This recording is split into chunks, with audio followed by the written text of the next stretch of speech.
Right. Hello. Today is the 7th of January 2023, and this is Damn Good Coffee Time. You can call it Twin Peaks Coffee Time if you wish, but since there's no new Twin Peaks to discuss at this point, perhaps this title is a bit better as previous. But regardless of the title of the show, I thought I would just do a brief video filling in between New Year, the last video I did with Ben, aka Mandela Man, and our usual Sunday show, which, as far as I'm aware, should go ahead tomorrow. For me in the evening time, but I'm not sure yet because nobody has contacted me about it whatsoever. There's not been any sort of chat or anything. There's been a chat going on Facebook in terms of things people might have been watching or might not, but from what little impression I've got, people seem to be still either on holiday or, you know, preparing for whatever they're doing next week, that kind of thing. So for me, you know, it's just the same as always, I suppose. So I've sometimes thought that the Sunday shows could be better planned, possibly, or pre-recorded. So we'll see how that goes. I don't know. We'll see, really, especially if there's anybody new coming on them. Regardless, I do quite enjoy still doing the videos with just one other person, but one issue with that is that I don't always, you know, have access to those people at the right times, for instance, due to time zone differences, etc., mainly. But in terms of actually talking about anything of interest today, I think in terms of the entertainment or film and TV I might have been watching, my mind really only immediately goes to Copenhagen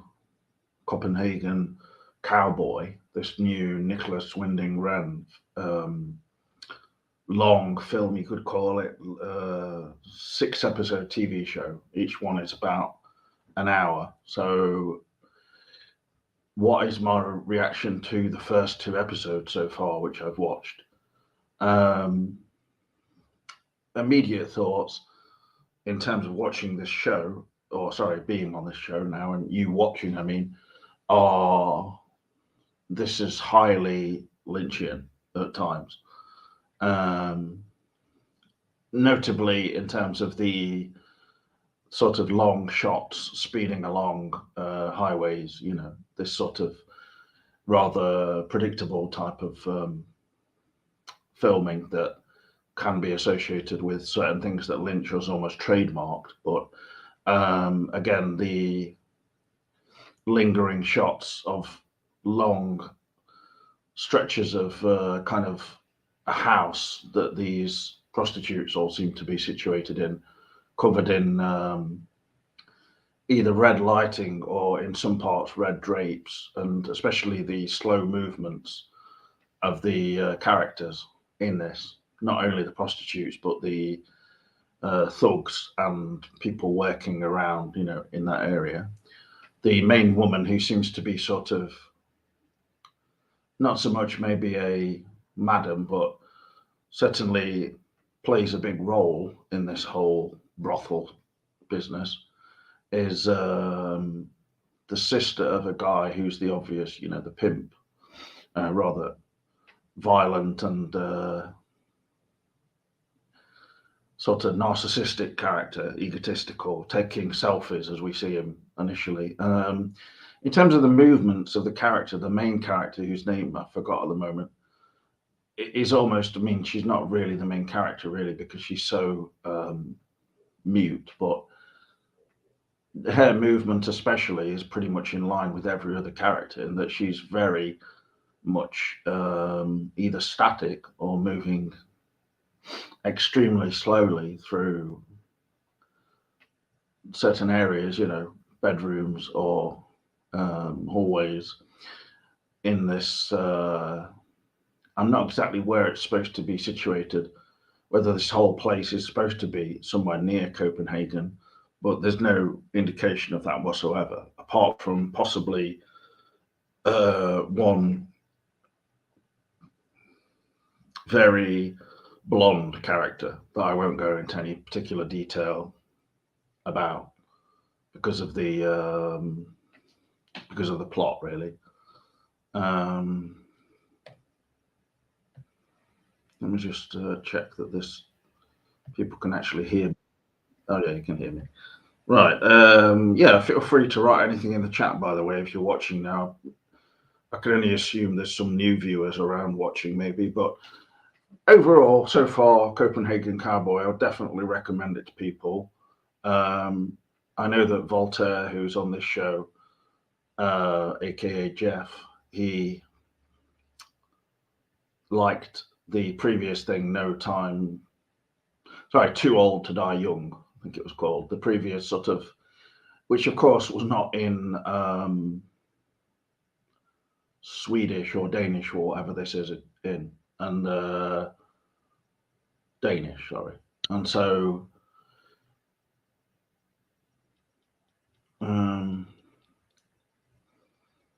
I mean, that doesn't the dialogue is so sparse throughout this.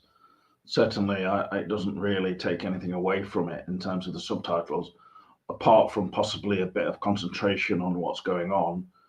And often, I mean, certainly within the first two episodes, there's so little going on screen that it doesn't really make any impact on me to be reading the subtitles. However, some of the action and some of the things in it, which I would kind of comment upon in terms of the sort of inevitable animal life aspect, which I find, I mean, it's certainly not subtle in this. I find it a bit much, I'll say. I mean, it's a bit sort of shoehorned in there. The whole thing feels a bit sort of like an afterthought, and some reviews have said that. But I don't know. I mean, I don't really think you can say until you've seen the whole thing. And I think when something is this slowly paced and when the main character is essentially not very interesting, deliberately so, it almost makes you wonder, I mean, it's surprising that Netflix really would have given this the thumbs up, as some reviews have mentioned, but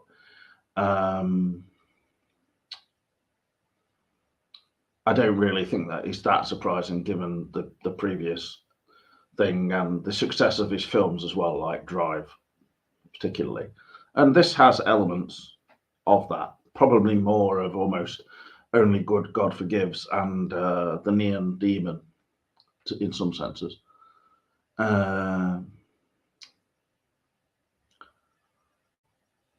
one of the few sort of more beautifully charming kind of female characters in it, who's barely introduced, is then killed off at the end of the first episode. So that kind of gives you in a rather disturbing scene involving this blonde character, sort of no emotion, kind of, male leather-clad guy. A lot of these characters just feel very stock, almost, or almost like a video game in that sense, in that the director sort of just, presses a button and they fall through a hatch into the drama. But I think does it make for good viewing? I would say if you take it as one episode at a time, it's probably pretty interesting. But I think at the same time, it doesn't really pay dividends to keep watching it one episode after another because it's so.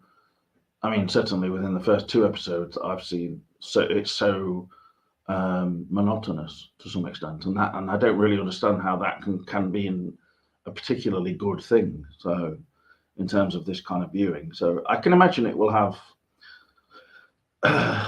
definitely a less positive response than the last drama, Too Old to Die Young. So, but that doesn't mean that it's in any way less interesting or anything. It's just that I think it's less captivating perhaps, and at times, I hate to use the word, but brutal and just unforgiving in its depiction of this kind of seediness and replete with characters declared as being, crazy in some way, and then it's sort of up to us to make up our own minds how crazy, or if they are even crazy, or if what they're doing, their reaction to events is in any way completely understandable given the situation they're living in, really, including the woman I mentioned earlier who's living in this house and offers up her best room, as she calls it, with the most sort of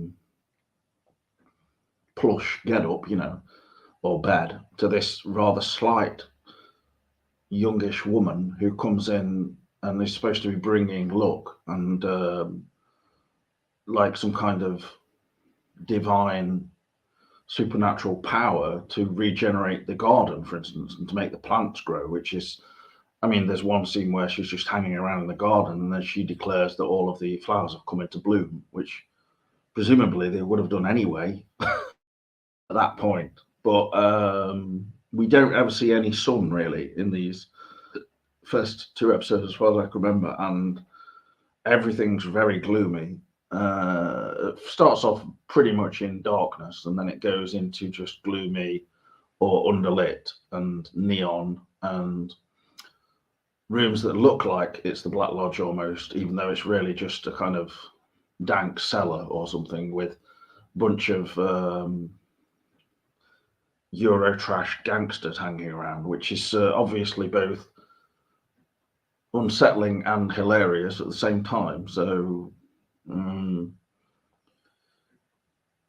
yeah, it's quite difficult sometimes to understand what, as a director, he's trying to go for. But there were points where I was watching it and I was thinking, this is what it would be like if basically you went with the Beulah scene where Mr. C is, in the shack and she says it's a world full of truck drivers, and you made that into a feature length film or a six episode TV show, and this is what that feels. This feels like that. Sorry, and not necessarily quite to the extent that the sort of element of comedy mixed with surrealism that Lynch brings to it, and unsettling. This is not as unsettling in a way as Lynch, but on the other hand, this is the big spoiler. When you've got characters being attacked and presumably disposed of within a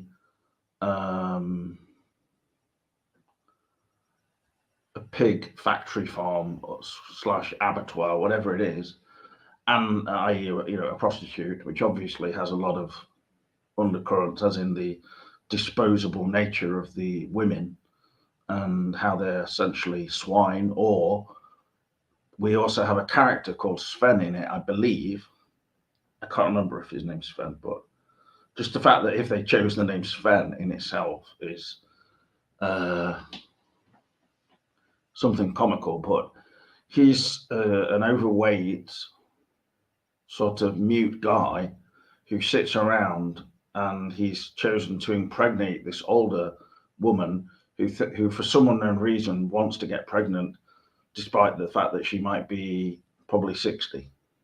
So this woman, this other woman who's brought in as this kind of magical spell weaver, goes along with it and tries to bring luck so that she can conceive, and she is immediately convinced that she's pregnant after the first try, in which she has to sit in the same room to watch. She has to be present for the actual the conception, but the shot of her just watching with like no expression whatsoever on her face and just looking utterly dismal is again, looking back on it, there is a definite comedy to it, but I didn't feel that particularly when I was watching it. And the once this character becomes a little bit more present in it, the guy who's supposed to be knocking her up, you know, he's like mounting her and stuff and just like pumping away in this rather I suppose animalistic fashion, but very sweaty as well. Like a lot of sweat all over his back, like he's been there for an hour or something, maybe 2 hours. But the I don't know. Well, the room is very warm anyway. Sweltering conditions. It's just like you just watch it and you just think, what on earth is going off? But then once his character has dismounted, and he's then in another scenario in it, which I can't really go into detail about particularly because it's just too difficult to describe for me at this point. And also, I don't want to give away any more spoilers. He actually doesn't speak. He just makes the noises of a pig, i.e., grunting or squealing in one scene where she accuses him of having sex with this other woman when clearly that has not happened. He's like a sort of obedient pig, and I think she calls him a swine at one point or something, or someone does. And I mean, when he's squealing, that is just, you don't actually see that. He's off screen, but she's whipping him with a belt, I presume, and he's squealing, and she's saying, telling him not to, basically not to be rutting with every female who passes through, which is in itself doesn't make any sense because she's using him as a sort of merely as a swine who's impregnating the other pigs to get piglets to make more pork. And earlier in it, she declares that she has a massive craving for food at that point. She just eats non-stop, as she says. But mainly, the thing that she wants to eat is meat, and specifically pork. And she says that she needs to eat more pork to be able to get pregnant, as well as bananas. But specifically pork. So, yeah, I mean, it is as insane as that Beulah scene in terms of Twin Peaks: The Return, and the overall flow of the whole thing is just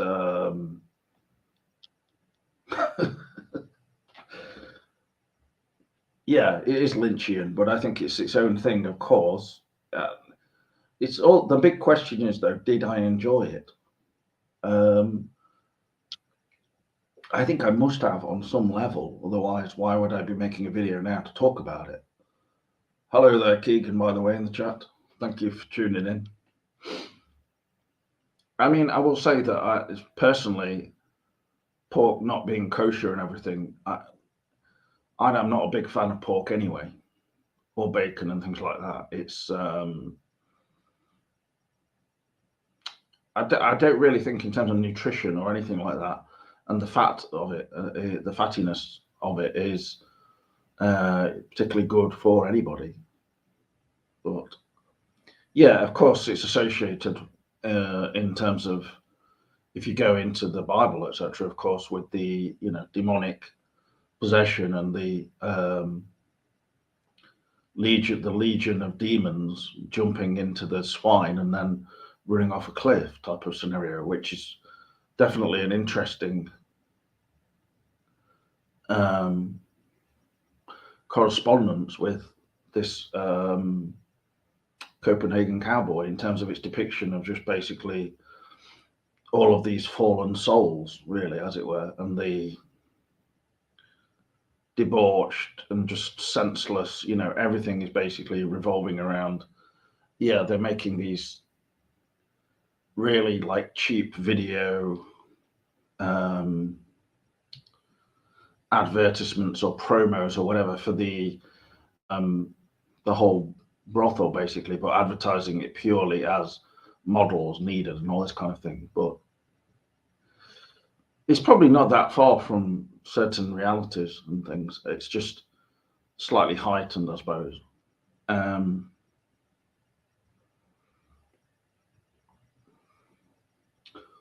But I can't really say in terms of watching the entire thing, whether these themes continue particularly, but I'm sure they do. So yeah, I would recommend it, and it's worth watching more of it.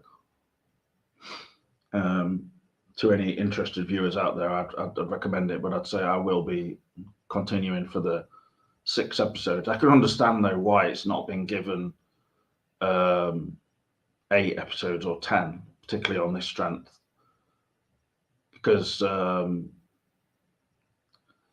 it basically doesn't have any characters in it really, which you can even mildly identify with. So it's more carnivalesque, I suppose. To have it released in the new year as well is particularly good timing, I think.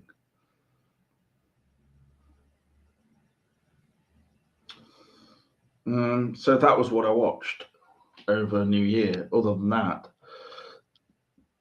I watched a show on, which is only 4 episodes, 45 minutes each, called Without Sin on ITV. I know this is probably not going to be available to many other people, but it's Vicky McClure, Johnny Harris. It was a very Perry Fitzpatrick, who I thought was, as usual, good in it, another local actor. And I enjoyed it, but at the same time, I found it a bit disappointing in terms of its ending. The depictions of the local area, like Nottingham, which obviously I know well, were pretty good. I would say at times it was very strong in terms of the cinematography and the sort of high angles and everything. If at times a little bit monotonous, but it was very much within the sort of mainstream TV mold, And one problem is sometimes, I think, as I read or as somebody noted,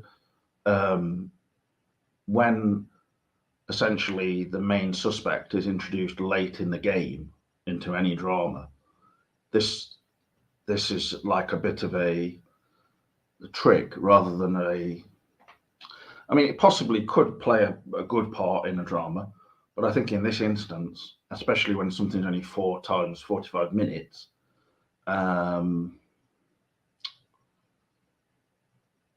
it's sort of a bit of a disappointment. You feel a bit tricked by it and fooled, because you're thinking like, oh, who's the actual suspect in this whole thing? Who's who done it and all that? But it's a serious drama with serious themes, but in a way, it almost seems like 2 separate things. So you're given a resolution to the who done it, but then really you're just left with the lingering after effect of all of these sort of intertwined and kind of lost themes throughout it, that just, the grief, the distress, the trauma and everything of what has happened, without going into any details about the drama. And so, obviously 45 minutes, 4 episodes of that is not enough to really get into that kind of thing, particularly when it's so concerned with creating more of an atmosphere piece, I think, which was well done. But I think it's a real balancing act between creating something which people sort of sink into, but then if they, I think people by the end of the whole thing have to feel like they're sort of almost, there's a transformative aspect where they're pulled out of it again into something, sort of some degree of awareness, or, like the character has reached a certain watershed with others in it, but not just something falsely imposed, which I felt this was a bit like that. Kind of late to the game. Maybe I was expecting a bit too much of it, but considering the roster of like really great acting talent in it, I do think this could have been a bit better. Oh yeah, of course I watched Glass Onion. That was not really got a lot more to say about that. It was just entertainment. I've never seen the movie Red Beard. No. Let me just check what that is.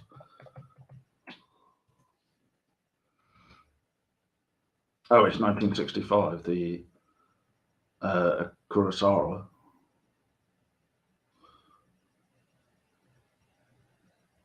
Red Beard, Patience and Kindness. If it weren't for poverty, half of these people wouldn't be sick. This kind of thing, I think a lot of Japanese cinema deals with from Ozu to, onwards to Kurosawa, for instance. What little I've seen of that is it deals with very much sort of simple things to then becoming, they're profound as well, though. And something like I did see the later Kurosawa film. Was it translated as Red, or am I getting it wrong? What's it called? Let me just check.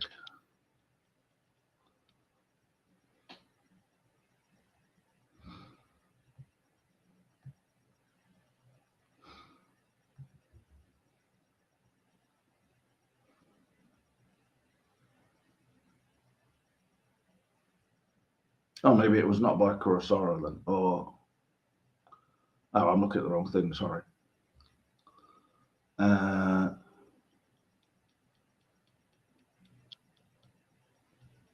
Yeah, he was a screenwriter on Runaway Train. Explains why that was such a good film. But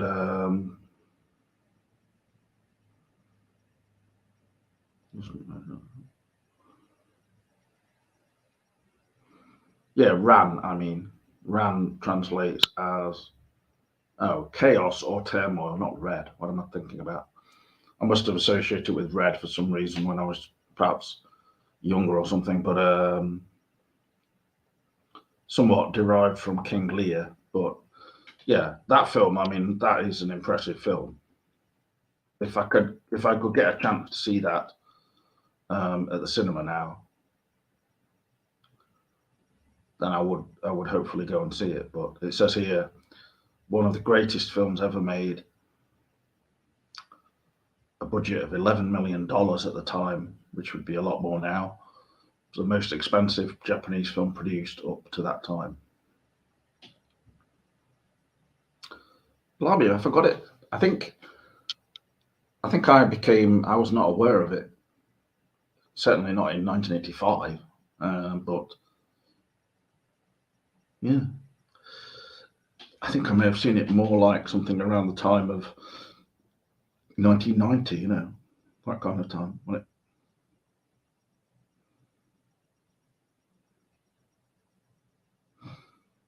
Back then, films were sort of played and replayed sometimes in indie cinemas, if you were lucky to have one near you. And Ran was one of those, or it would be reissued, on sell-through video, as it would have been called, and or prominent, still in the video store, because it's one of those things that people are interested in, even if it's not necessarily, totally within the mainstream. It's certainly approaching it. For foreign film, I think foreign films around later 80s and going into the 90s, certainly it was a time when they really took off in the UK, in particular, again, with Jean de Florette and Manon des Sources in particular. Betty Blue, The Big Blue, etc. And then re-releases as well, of course. So, My Life as a Dog, Au revoir de les enfants, other ones like that. There was a lot of heralding, a lot of these films were really heralded at the time, more so than now, I think, because now there's such a plethora of releases, more so than before even, I think. Sometimes films get a little bit overlooked at times.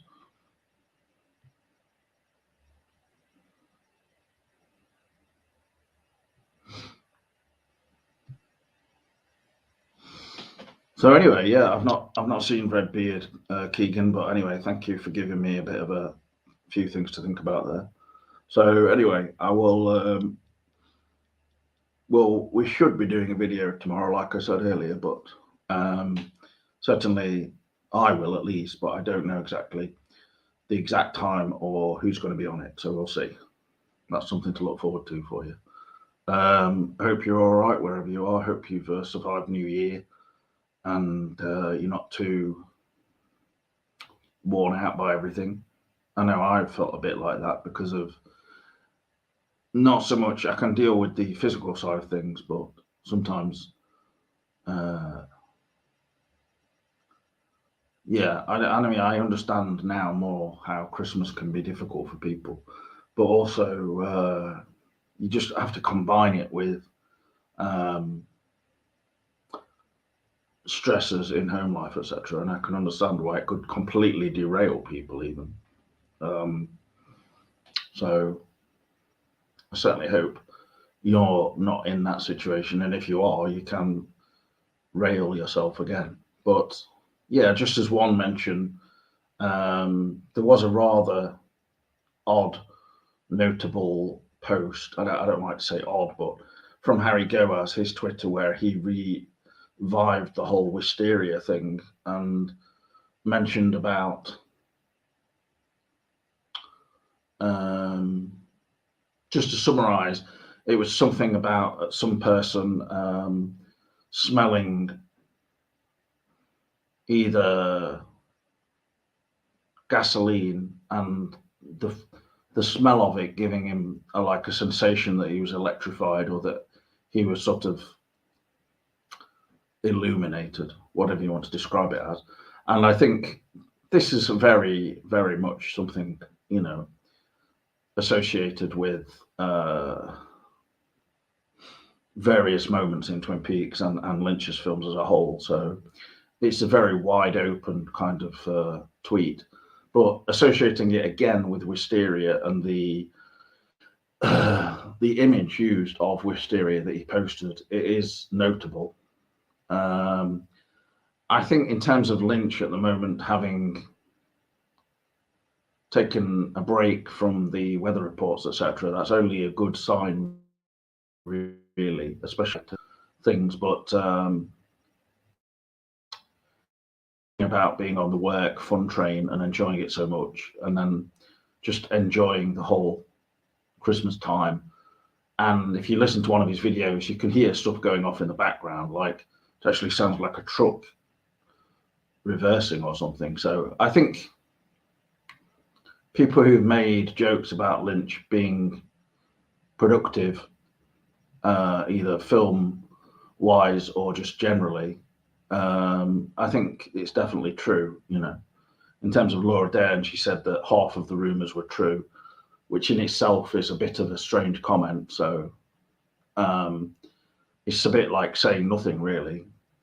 But as far as my own viewpoint on it all, I think that Lynch, Frost Productions, Twin Peaks Productions, whatsoever, have basically been doing something since 2018, 19, and it's carried on. They had a bit of a break, but they've never really stopped. I don't think necessarily that everything is about Twin Peaks though anymore, because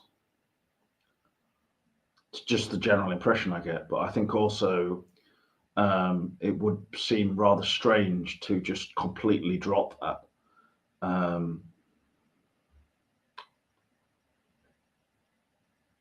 So I can't really see that happening. I think the whole Twin Peaks thing is something which is just basically